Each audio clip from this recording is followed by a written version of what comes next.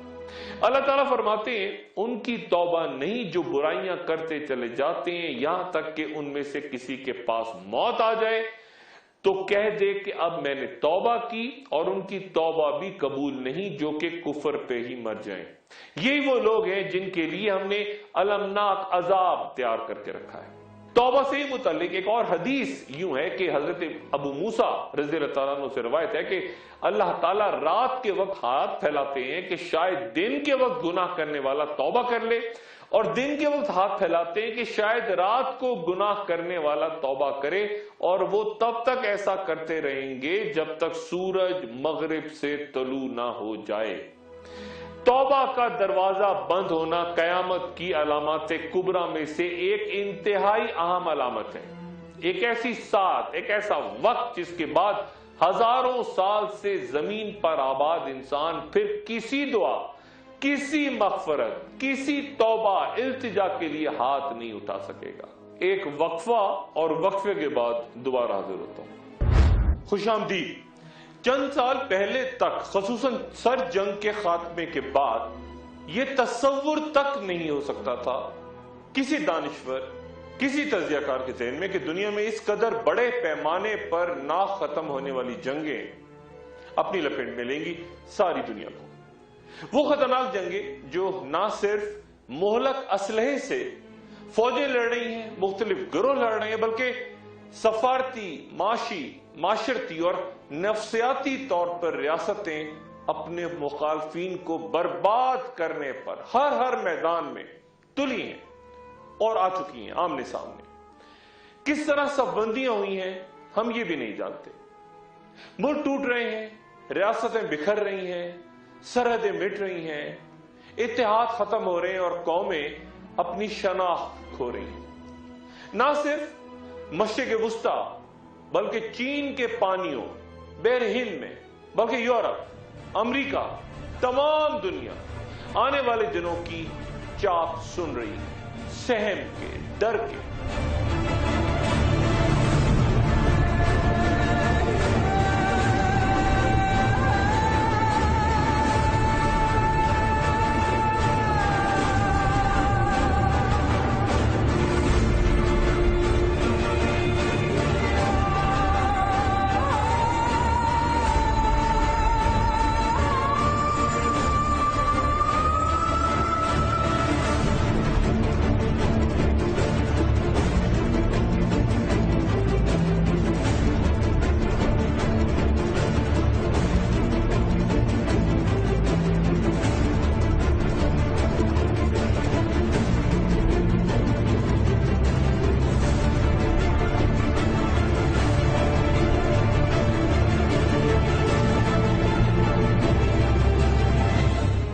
کسی بھی مارکیٹ یا جنگ کو دیکھیں تو آپ کو اس میں ایک مذہبی پہلو ضرور نظر آئے گا، معاشی پہلو کے ساتھ ساتھ۔ یہ طے ہے کہ آخر الزماں کا کوئی متعین وقت ہم نہیں جانتے کہ وہ کس صدی، سال یا مہینے میں رونما ہوں گے وہ واقعات، نہ کوئی خبر قرآن مجید میں اور نہ ہی احادیث میں، لیکن جو کچھ بیان ہوا قرآن و حدیث میں اس سے واقعات و حالات کی ایک تصویر ہم ضرور بنا سکتے ہیں، اور وہ بنتی ہے اور بنتی نظر آتی ہے واضح طور پہ۔ احادیث میں بیان ہے کہ اس سلسلے کی پہلی بڑی جنگ میں مسلمان اور عیسائی ایک تیسری طاقت جو کہ غالباً یہودی ہوں گے ان کے خلاف متحد ہو کے لڑیں گے، جس میں عیسائیوں اور مسلمانوں میں بھی سخت اختلاف اور تفرقہ پیدا ہو جائے گا، اور پھر مسلح مارکہ آرائی اور شدید جنگوں کا رستہ اختیار کر لیں گے جس میں مسلمانوں کا بڑا نقصان ہوگا۔ احادیث سے یہ بھی رہنمائی ملتی ہے کہ ترکی، لبنان، شام، عراق اور دیگر